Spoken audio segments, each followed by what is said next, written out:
Hey friends, it's Kim Brown. I just want to share a little bit with you as we draw into our interior life.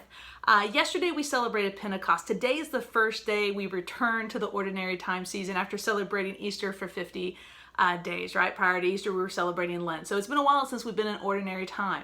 So we just got back in ordinary time. I'm here in the state of Texas in the Archdiocese of Galveston, Houston. It was just this weekend that our Archdiocese changed some of the COVID restrictions where we had been at 6-foot social distancing, where we had been face covering required, where we had not been able, to receive on the tongue. So some of these restrictions were just changed. So all of a sudden it seems like, are we getting back to normal? And what I want to ask you is, do you want to get back to normal? Did you like where you were at in your spiritual life prior to COVID? And if the answer is no, then why do you want to get back to that, right? So yes, don't get me wrong. I want to get back where we're able to have large retreats. I want to get back where we're able to hug and embrace our families. I want to get back if somebody has not been able to see a family member in the nursing home, that they're able to see that person. But one of the most important things, and we talked about this during COVID, was what is the lesson we should be learning? And did we take that time of COVID where we were stripped of so many external things, and did we dive deeper in our prayer life to the internal? So what I love is the reading from today's gospel. As we enter back into the season of ordinary time this year, today's gospel reading was the story of the rich young man. If you know me, you know I love this story. This young man comes to Jesus and he says, "What must I do to inherit eternal life?" Well, he calls Jesus good teacher, and Jesus then goes into, "Why do you call me good?" But then Jesus says, "Well, you know the commandments. Have you done the commandments?" And this young man very boldly says, "Well, I've done all these since my youth." Now, I couldn't answer that question that way, but the rich young man does. And then Jesus gives him an invitation to follow him more, to enter into a deeper relationship. And we're told that the rich young man leaves sad. Why does he leave sad? Because he's not willing to let go of all the things that are holding on to him. He's not holding them, they're holding him. They've become chains for him. And when I think about this rich young man and how he leaves sad, I have this realization. This rich young man, he's what we would call a practicing Jew. He's doing all the checkbox. I did this. What else do I have to do? But he's not all in. How many of us with practicing Catholics, like we strive to be a practicing Catholic, like that's the gold bar, and it's not the standard we should be aiming for. Because if we strive for just practicing Catholic, I go to Sundays I go to Mass on Sundays and holy days. I go to confession at least once a year. I receive the Eucharist at least once a year. I provide for the needs of my church. I gave $1 to the collection basket this year, and we just check mark, or I give 10%, all that, right? It makes us a practicing Catholic. But there's this invitation by Christ to go deeper. He's inviting us to be a disciple. He's inviting us to an intimate relationship. He's inviting us to encounter him and to allow that encounter to transform our life. It's moving from being a practicing Catholic, doing what I'm supposed to do, to living a radical life as a disciple. So how do we grow in that relationship? We grow in that relationship by spending time with God. As we spend time with God, it's not just about giving him the hours of the day, but it's about having quality time with him. That quality time that we achieve in a relationship with God is what we call meditative prayer. It's moving from the vocal prayer, which is a one-way conversation. We tell God what we're doing. We give thanks to God. We do, to a conversation where I speak, but then I listen.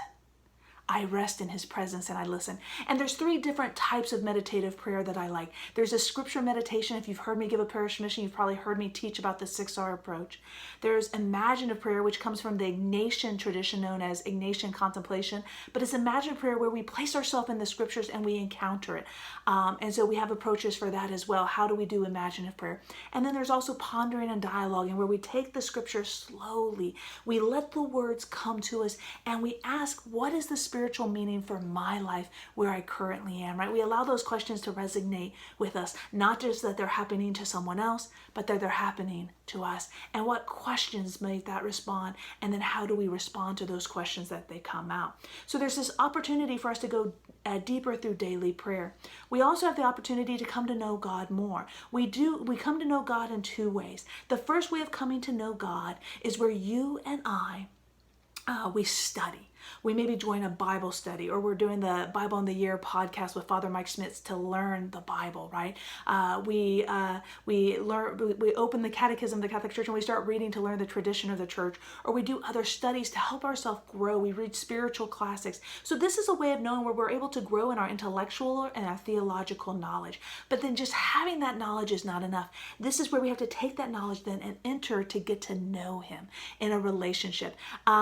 In our culture, there's a lot of dating websites out there. And it's one thing to see the statistics of what somebody puts on their dating profile.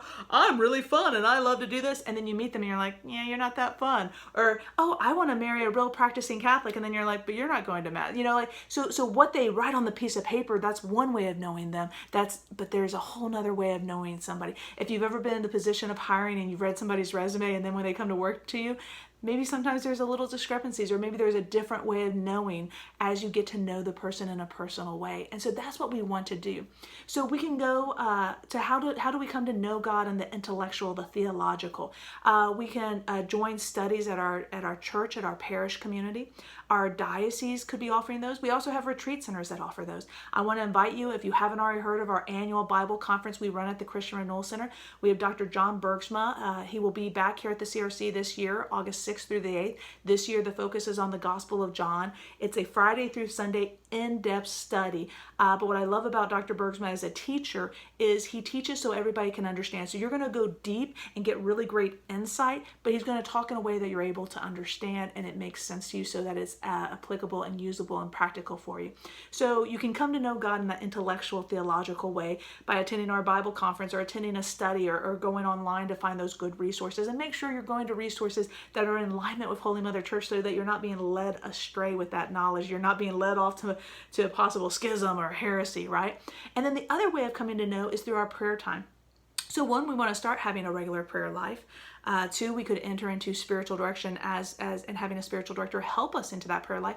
And then we could also attend a retreat. We just hosted another silent retreat. We're running them pretty regularly here at the Christian Renewal Center. But I want to invite you guys. Our next silent retreat is September 24th through the 26th. The theme is discipleship. And I will be the retreat director on that retreat. And we're going to be doing imaginative prayer. So I want to invite you to join us. If you've never done imaginative prayer and you want to be guided through that, we'll do about 5 different imaginative prayers, guiding you, teaching you how to do that. There's also time for the spiritual direction on the retreat to kind of help you in that process of imaginative prayer. So I want to invite you to those type of retreats. If you're somebody listening to this video and you're like, I don't know if I'm ready to dive deeper intellectually, and I also don't know if I'm ready to, do a daily prayer life. Maybe what you might be looking for is what we call a conversion retreat, where you want to, because you all of a sudden realize, what does a relationship with Jesus Christ mean, and you want it. And so conversion retreats, we have a lot of those that take place here at the Christian Renewal Center. We're really excited that those conversion retreats, will see them returning. So we have family formation events, such as this summer, June 25th through 27th, the Catholic Family Vacation Retreat, In God We Trust, that will be taking place here at the Christian Renewal Center. That's for families with kids in 1st through 6th grade. We also will have our Acts retreats are returning starting in August. We'll have multiple parishes that will be offering their Acts retreats starting this fall.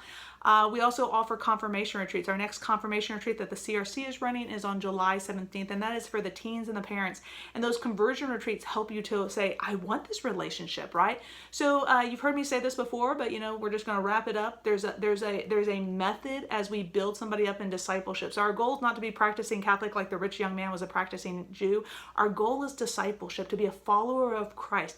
Christ gave the invitation to follow, but the rich young man left sad. We don't want to leave sad. So this process of what happens is we are won over, right? So we go on a retreat and it's like we have this springboard. I want to have this relationship. I want to follow him, right? We have this encounter. That's where you're won over. The next step, and that happens in evangelization, that winning over happens in evangelization. The next step is where we build somebody up. That's the catechesis, where we really form them well so that they don't just say, I love this guy, but they know why they love God, right? They have a better knowledge of who he is, and they know him in a different way. They know him both in the intellectual knowledge that they've gained through study, but they also know him through the prayer and the relationship that they've encountered him with.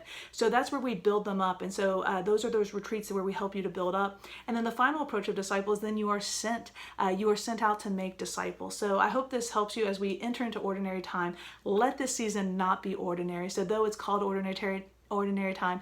May it be a season that is extraordinary in your life as you grow into a disciple of Christ. God bless.